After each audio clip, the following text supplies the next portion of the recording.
Hello friends, बहुत बहुत स्वागत आप सभी का आपके अपने चैनल स्टडी मंत्रा के मंच पर। हम लोगों ने जो आर ओ के लिए सीरीज़ शुरू की है उसका दूसरा पार्ट है ये। और इसमें वैदिक काल से संबंधित अभी तक जितने भी PYQs, चाहे वो PCS के एग्ज़ाम में आए हों, चाहे वो RO के एग्ज़ाम में आए हों, वो सारे के सारे हमने इसमें एक्स्ट्रा फैक्ट्स के साथ कवर किया। तो चलिए शुरू करते हैं इस वीडियो को। बहुत इंपॉर्टेंट होने वाला है ये वीडियो। वैदिक काल से संबंधित वैदिक सबसे पुराना जो वेद है वो कौन सा है? वो ऋग्वेद है। ऋग्वेद श्रोत एवं प्रार्थनाओं के बारे में इसमें बताया गया है, और यजुर्वेद में श्रोत एवं कर्मकांड के बारे में बताया गया है, और सामवेद में संगीत में श्रोत के बारे में, अथर्ववेद में तंत्र मंत्र और वशीकरण के बारे में। ऋग्वेद है क्या है? ये श्रोतों का संकलन है। अध्यात्म ज्ञान के विषय में नचिकेता एवं यम का जो संवाद है ये किस उपनिषद से प्राप्त होता है? तो ये कठोपनिषद से प्राप्त होता है। श्रीमद् भागवत गीता जो है ये मौलिक रूप में किस भाषा में लिखी गई है? संस्कृत में लिखी गई है। हिंदू पौराणिक कथा के अनुसार समुद्र मंथन हेतु किस सर्प ने रस्सी के रूप में स्वयं को प्रस्तुत किया? तो ये वासुकी सर्प ने स्वयं को रस्सी के रूप में प्रस्तुत किया। मंथानी के रूप में मद्राचल पर्वत ने प्रस्तुत किया। और वैदिक कर्मकांड में होता का जो संबंध है ये ऋग्वेद से है।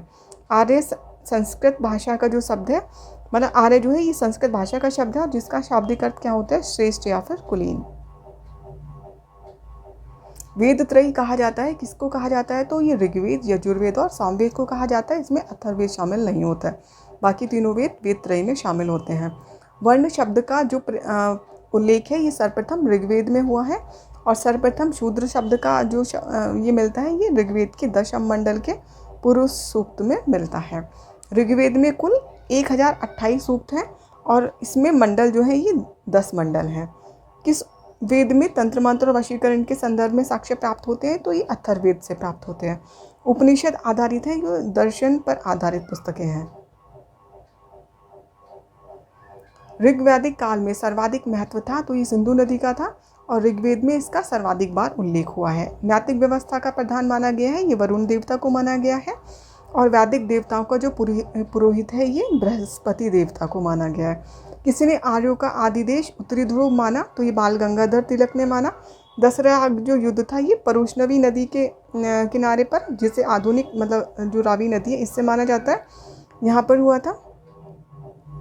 सभा और समिति को प्रजापति की 2 पुत्रियां कहा गया है, ये अथर्ववेद में कहा गया है। ऋग्वेद में सर्वाधिक प्रतापी देवता के रूप में वर्णन किया गया है, इंद्र का किया गया है, और जिसे कि 250 सूक्त इंद्र को इसमें समर्पित है। वैदिक काल में जीविकोपार्जन हेतु वेदांत पढ़ने वाला जो अध्यापक था उसको उपाध्याय कहा जाता था। ऋग्वेद की मूल लिपि क्या थी? ब्राह्मी थी। मूल रूप में ये ब्राह्मी में लिखा गया था। और ऋग्वेद के जो पुरोहित को होता कहा जाता था। बहुत इंपॉर्टेंट है, बहुत बार पूछा गया एग्जाम में। ऋग्वेद में अगन्या शब्द का प्रयोग हुआ है, ये गाय के लिए हुआ है। जीविकोपार्जन हेतु वेदांग पढ़ाने वाला अध्यापक उपाध्याय कहलाता था। गोपद ब्राह्मण संबंधित है, ये अथर्ववेद से संबंधित है। ऐतरेय ब्राह्मण या फिर कौशिक के जो ब्राह्मण है ये ऋग्वेद से संबंधित है, और शतपथ ब्राह्मण यजुर्वेद से संबंधित है। महाभारत जो है ये मूल रूप से जानी जाती थी जय संहिता का, मतलब जय संहिता जो है ये महाभारत का ही नाम है। इस प्रकार हमने सारे के सारे फैक्ट्स वैदिक धर्म से संबंधित यहाँ पे हमने कवर किया।